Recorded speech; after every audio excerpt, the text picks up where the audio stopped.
done. This choir is so good, amazes me every time I hear them. Alexis Slutsky is a marriage and family counselor.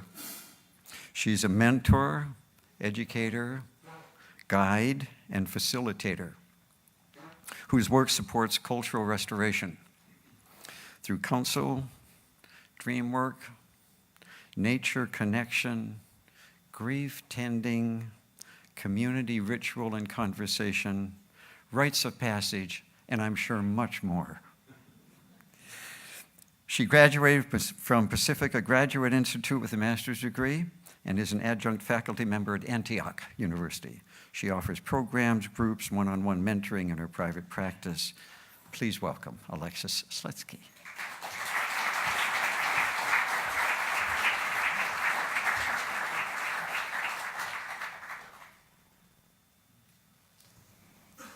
Thank you.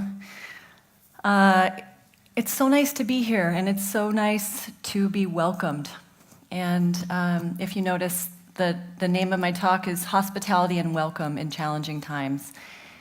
And as I was listening to the gorgeous singing, I was like, wow, that's a miracle. They're singing exactly to my theme. And everything felt so and then I remembered, oh yeah, we exchanged an email last week about my theme. Thank you so much for that and for welcoming me back again. I was here last year during a time of transition for this community, and it's so nice to be back again around transition. I have a poem I want to read, and this is by Ursula Le Guin. She passed last year. She says, "Please bring strange things. Please come bringing new things. Let very old things come into your hands. Let what you do not know come into your eyes. Let desert sand harden your feet. Let the arch of your feet be the mountains. Let the paths of your fingertips be your maps, and the ways you go be the lines of your palms. Let there be deep snow in your inbreathing, and your outbreath be the shining of ice. May your mouth contain the shapes of strange words. May you smell food cooking you have not eaten. May the spring of a foreign river be your navel. May your soul be at home where there are no houses. Walk carefully, well-loved one. Walk mindfully, well-loved one. Return with us. Return to us. Be always coming home." I prepared yesterday some things that I wanted to say, and then I woke up this morning and it was entirely different. So we'll see what's fresh and alive and informed by yesterday and where we are collectively. The context as a therapist, Eco Psychologist, it's a fancy word, but somebody asked me, my tax person asked me this week, what does that mean? What is an Eco Psychologist? And basically I said it's just the understanding that our personal well-being is connected to the well-being of everything else. All of our relations, our human relations, our brothers and sisters everywhere, and our natural relations, the animals and the waters and the planet. And so I come with that, and the context that we're in this moment is a little challenging. It's a challenging one. And sometimes it's easier to not want to pay attention, but we are in challenging times in so many ways. And there's the UN last year came out with 12 years to turn around what we're doing with the climate. And I heard actually just a few weeks ago that there was an indigenous gathering last year from people all over the world, and actually, from that gathering, they said it's much shorter, they thought. That actually, from all these perspectives from folks connected to the earth, 2026 was really a moment that people couldn't see beyond.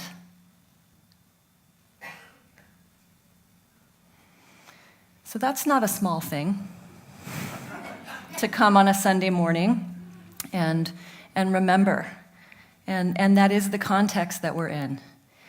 And we are all needed.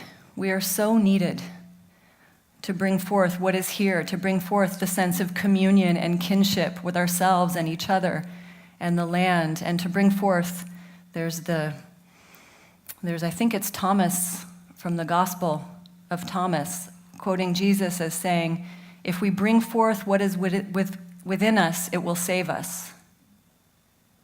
And if we don't bring forth what is within us, it will destroy us. So there is a call, however we want to hear that call, to allow parts of ourselves that maybe have not been welcomed to come forth.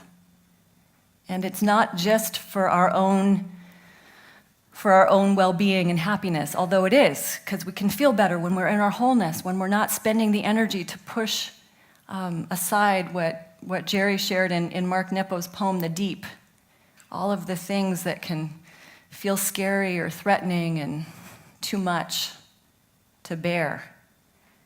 So we spend energy pushing them away because it wasn't safe at one point for us to welcome those aspects. And yet, wow, all of the gifts in the deep, all of the aliveness and energy that we also push away when we push away the things that are scary and painful. So I'm looking out and feeling what has to happen to be willing to welcome. How do we welcome? How do we welcome pain? How do we welcome sorrow? How do we welcome the reality of what we're with? I wanted to share the hospitality. The word comes from hospice. Hospice is the origin, and meaning guest or host or stranger. And so in that we get words like, we get hospice, we get hospital, we get hotel, but we also get hostile, enemy. That same root. And to welcome is really to, one who's coming suits another's will and well-being. That I can welcome something and it actually has a gift for me when I welcome it. And I went recently, welcome, baby. And we all have this very young, tender, fragile part within us, and that's part of what we're reckoning with right now, personally and collectively, is a lot of unmetabolized pain, a lot of unmetabolized grief. And so we can hear the cry of a baby and know that, wow, when that baby is attuned to and gets met and welcomed and received, what a blessing. And many of us, any parents here? Any children here of parents? So we know that things get passed along with our best intentions and with our parents' best intentions. We're in a collective context. Actually, I think Karl Marx was, I don't think I've ever quoted Karl Marx, especially not in a church service. But I will say that he spoke about the ridiculousness of treating the individual when the culture was wounded. And his methods were maybe not, caused more harm, but the intention, knowing, the understanding that we're in a collective context that requires collective attention. So there is I was at a prison recently and had the opportunity to volunteer in a men's prison for a few days last month with an organization based out of Santa Barbara that some of you might be familiar with, Freedom to Choose. And with that project and program, people come in from the outside and come to sit with people who are incarcerated for a variety of reasons, but who have caused harm and who have actually been harmed. And so, such a clear example of the cycle of hurt and unmetabolized grief in our culture. And I sat with the most beautiful men, so courageous and so willing to welcome and feel the pain and the regret and the hardships and transform through a willingness to be a host for what was present. I haven't found that kind of courage and determination so easily necessarily here where we have so much privilege and opportunity and possibility for distraction. So there was something so beautiful about sitting with people who killed people, who did some of the worst things people can do to each other, and being in the spirit of forgiveness. And it wasn't for me. I wasn't there to teach anything. I was there to be in my own humanity and knowing the places that I hurt people. And I would say, in the same way we can say, are there any children here? Is there anybody that hurt people here? And anybody that's been hurt. So that real pain that we carry actually connects us. And welcome. Welcome to the places in us that hurt people. Welcome to the parts of us that have been hurt. And I just ask if you just for a moment, just turn to the person next to you and just say welcome.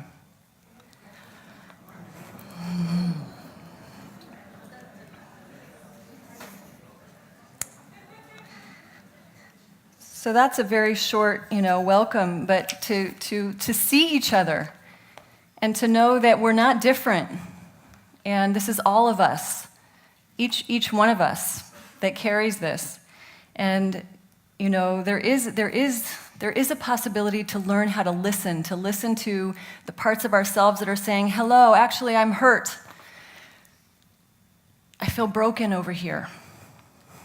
So many of us struggle with not feeling good enough, with not knowing our strength or our gifts or feeling safe or well in the world.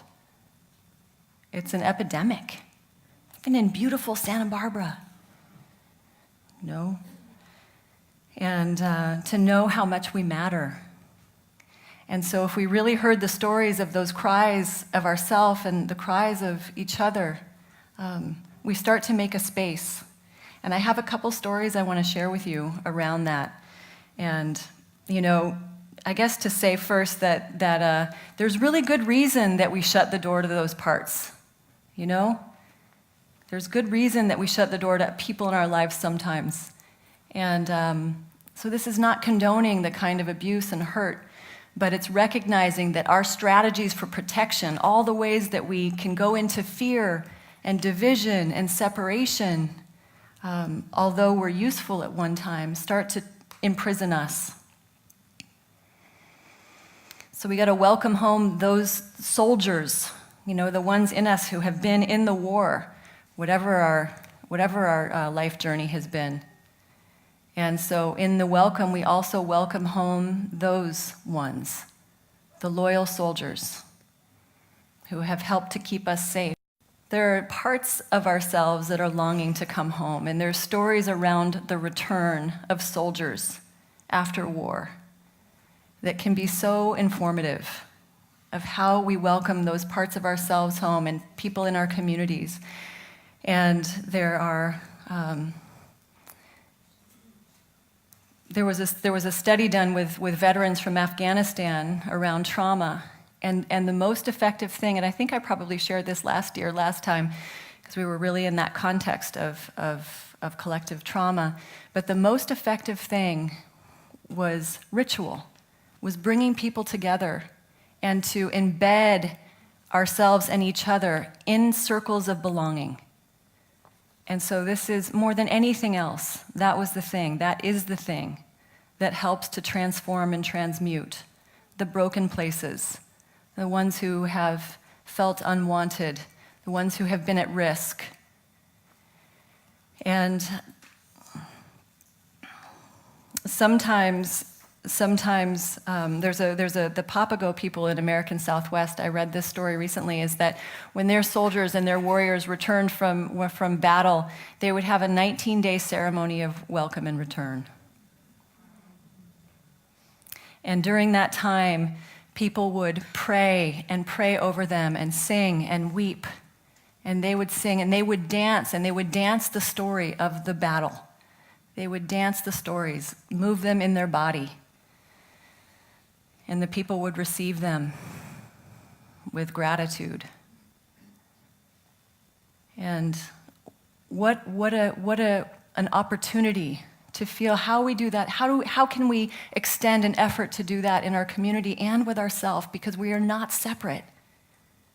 We have those parts of ourselves. How do we create those rituals of return?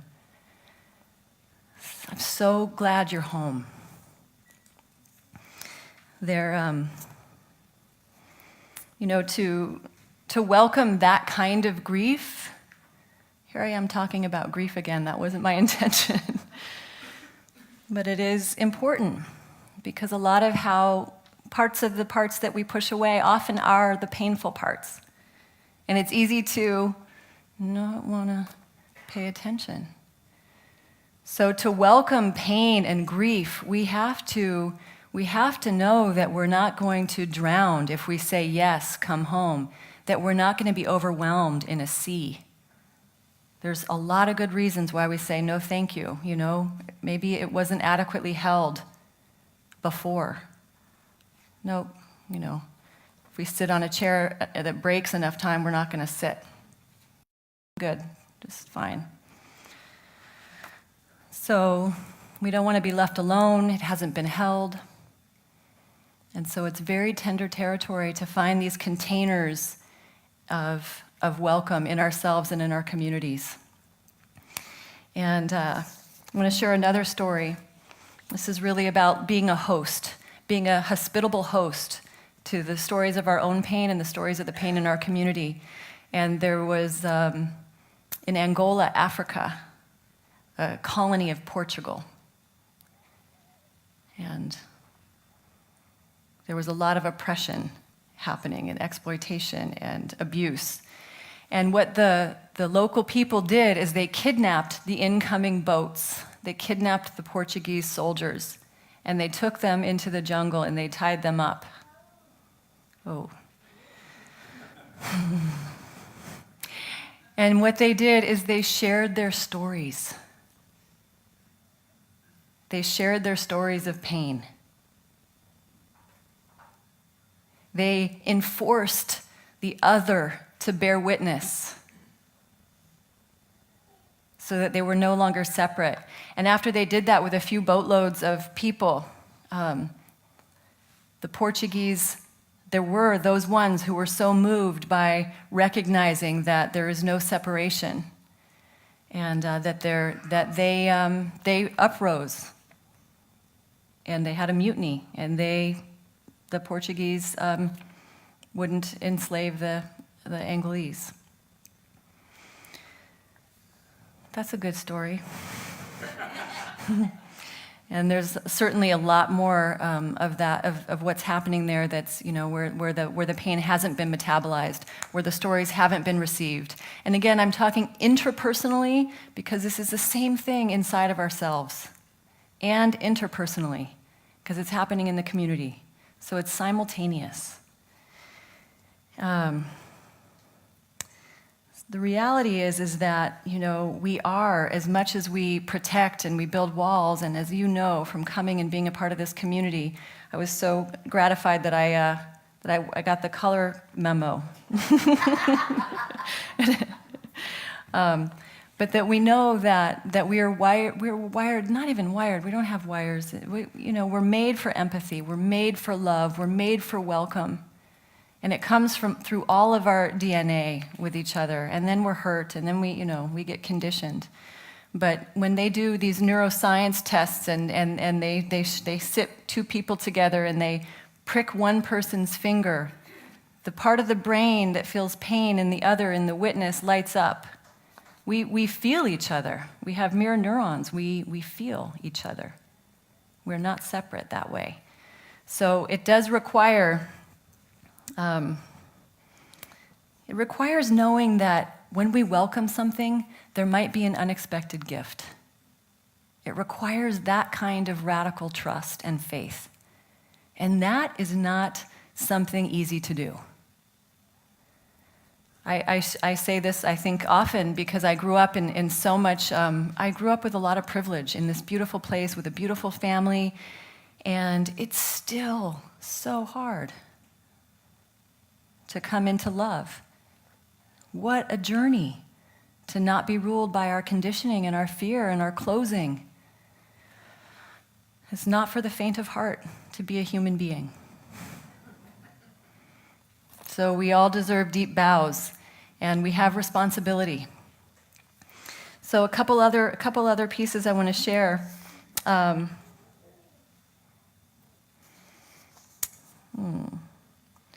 There in India, there's a concept in Sanskrit, and I don't know how to pronounce this, so forgive me, but it's Atithi Devo Bhava. And it basically is a hospitality principle that means the guest is God. And that sentiment is found all over the world in different cultures. It's in the Jewish tradition. You know, we on Passover in Judaism, we leave the door open for the guest, who's the messenger. And so that the stranger bears a gift that no one knows about that will benefit all of us. How do we live like that? To welcome the strangers until they're not strange anymore, to welcome the strangeness in ourselves. And actually the strangeness, I really believe that the strange parts of ourselves that we have exiled and that have been discarded because they were not okay and they weren't welcomed or received in our life, the strange parts are the parts that have the medicine and the gift. The strange parts, the pain. So we welcome the gifts. And when we do, we don't know what's going to happen, but we got to trust that there's a gift. Yeah, there's just, all of these stories around the world where the deep trust in human nature. In Greek, it's xena. In xenia, I don't know how to say that, but xenia, and we get xenophobia, fear of strangers from that. But that is really the trust in the guest. So I want to read this one more poem by Rumi, who speaks a lot about the beloved and also welcoming the unexpected guests. And Rumi says, "This being human is a guest house. Every morning a new arrival. A joy, a depression, a meanness. Some momentary awareness comes as an unexpected visitor. Welcome and entertain them all, even if they are a crowd of sorrows who violently sweep your house empty of its furniture. Still, treat each guest honorably. They may be clearing you out for some new delight. The dark thought, the shame, the malice, meet them at the door laughing and invite them in. Be grateful for whatever comes because each has been sent as a guide from beyond. Even if they are a crowd of sorrows who violently sweep your house empty of its furniture. Still, treat each guest honorably. They may be clearing you out for some new delight." I gotta say, this does not mean, I gotta say it again, I think I already said it, but when I say that, it doesn't mean that we open ourselves up for abuse and battering, no. But that we receive the parts of ourselves, that we understand the wounding, that we receive with love. And sometimes the love is saying, I'm not gonna go there. I'm gonna love you from here. Important. I guess the only thing that I would share is around the heart and the necessity of being able to host and welcome and be hospitable to these parts of ourselves and our community, that actually is the hearing and the bearing witness and the listening to our own stories and each other's stories is the way that we metabolize. And right now in this country, the number one cause of death is heart failure.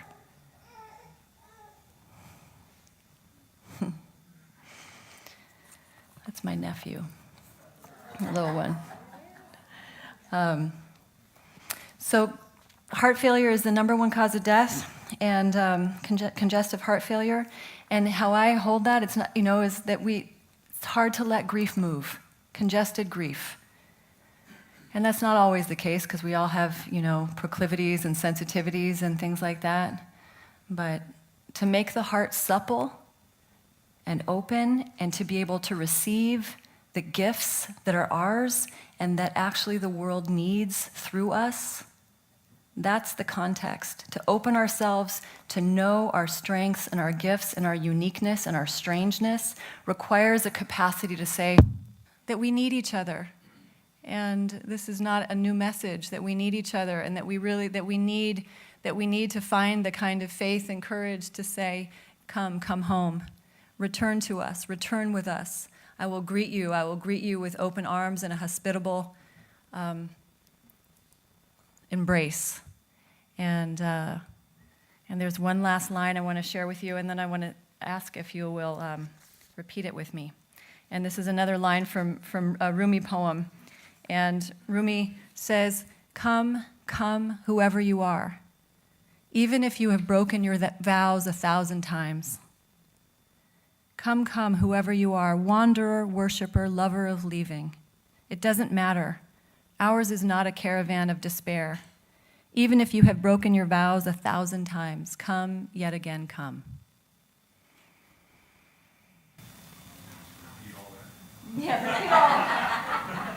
So actually, I'm going to ask you to sing a very simple line of that together. And it goes like this. It's just a few of those words. Like this. Come, whoever, I'll do it first. Come, whoever you are, even if you've broken your vows 1,000 times. Come again. Come, whoever you are, even if you've broken your vows